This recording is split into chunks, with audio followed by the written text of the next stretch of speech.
तो अभी हम लोग जो टॉपिक देख रहे हैं वो देख रहे हैं adult polycystic kidney disease. Adult polycystic kidney disease.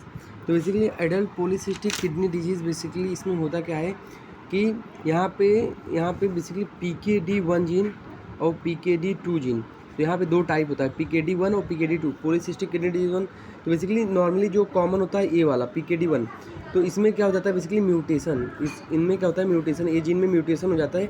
ये म्यूटेशन होने की वजह से सिस्ट बन जाता है, तो उसको हम लोग बोलते हैं पॉलीसिस्ट किडनी डिजीज। मतलब किडनी में मल्टीपल सिस्ट बनने लगते हैं, किडनी में मल्टीपल क्या बनने लगते हैं, सिस्ट, ठीक है ना। उसके बाद बेसिकली इसमें होता क्या कि ये जो है जो सिस्ट होते हैं कि जब बर्थ होता है ना, बर्थ पे उतने छोटे होते हैं, बहुत बर्थ पे छोटे होते हैं, तो उतना सिम्टम नहीं आता। सिम्टम हम लोग को तब देखने को मिलता है जब एज 30 to 50 ईयर का बंदा होता है, जब सिस्ट की साइज़ बड़ी हो जाती है तो वहाँ पे सिम्टम हम लोग को देखने को मिलता है, ठीक है ना। ये हो गया।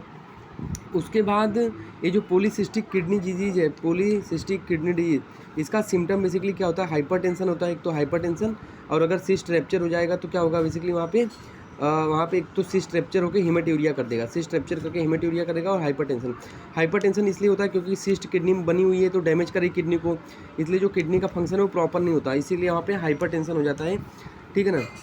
फ्लूइड रिटेंशन की वजह से, फ्लूइड रिटेंशन वगैरह होगा तो हाइपरटेंशन हो जाता है उसकी वजह से इसमें ये हो गया, ये हम लोग ने देख लिया। उसके बाद हम अगर आगे बताऊँ तो कि ये यहाँ पे इसका क्राइटेरिया क्या होता है पॉलीसिस्टिक किडनी डिजीज़ का, बोलेंगे पॉलीसिस्टिक किडनी डिजीज़ तो अगर किसी बंदे का एज 50 to 39 है तो उसमें टोटल मिला के 3 सिस्ट होने चाहिए दोनों किडनी में।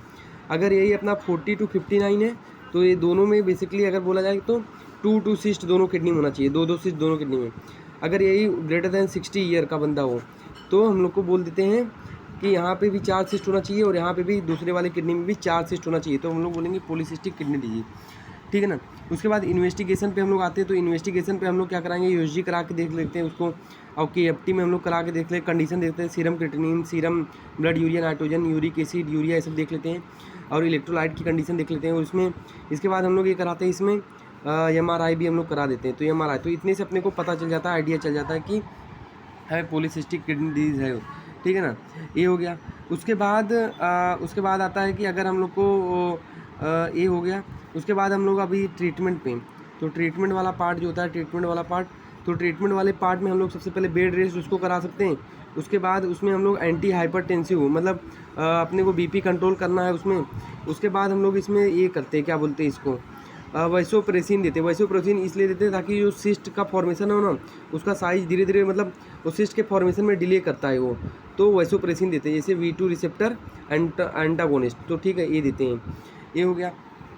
उसके बाद हम लोग इसमें पेन है तो एनाल्जेसिक कर दे देते हैं, और इसमें बार बार UTI होने का चांस रहता है तो एंटीबायोटिक दे देते हैं, जैसे सिफिक्सिन 200 mg BD करके हम लोग उसमें दे देंगे।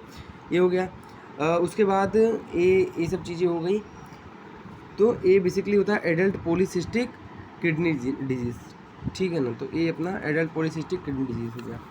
उसके बाद 2 सिस्ट और आता है, जैसे एक होता है और एक होता है एक्वायर्ड सिस्ट। ये इसमें नहीं आता, एडल्ट पॉलीसिस्टिक किडनी डिजीज़ का पार्ट नहीं है, पर बता दे रहा हूँ। एक्वायर्ड सिस्ट का मतलब जो है कि टाइम के साथ में उसको आ गया, जैसे किसी को हाइड्रेटेड सिस्ट है, इसकी वजह से उसमें सिस्ट बना हुआ, मतलब ये पता है अपने को, ये इन्फेक्शन होता है पैरासाइट का। उसके बाद अगर किसी को कार्सिनोमा है तो उसमें कैल्सिफिकेशन होके बन गया, किसी को TB का इन्फेक्शन है तो उसमें जो होता है उसमें भी सिस्ट बन जाता है, ऐसा करके, ठीक है। एक होता है सिंपल सिस्ट जो कि सोलिटरी होता है, उसका ये ग्रेटर दैन 50 to 60 ईयर वाले एज में दिखता है, और उस नॉर्मली हर बंदे में कभी थोड़ा थोड़ा पाया जाता है ये सिंपल सिस्ट। तो इसमें बेसिकली इसमें क्या होता है, सिस्ट जो होता है रैप्चर कर सकता है। तो this is all about the. और उसके बाद अगर किडनी ज़्यादा ख़राब हो गई है तो हम लोग इसमें रीनल डायलिसिस, मतलब किडनी डायलिसिस और किडनी ट्रांसप्लांट कराते हैं आगे जाके। बेसिकली जो सिम्टम मिलता है अपने को 50 to 60 ईयर के 30 to 50 ईयर में ही इतने को देखने को मिलता है, क्योंकि सिस्ट की साइज़ फिर बड़ी हो जाती है उसमें। ये हो गया।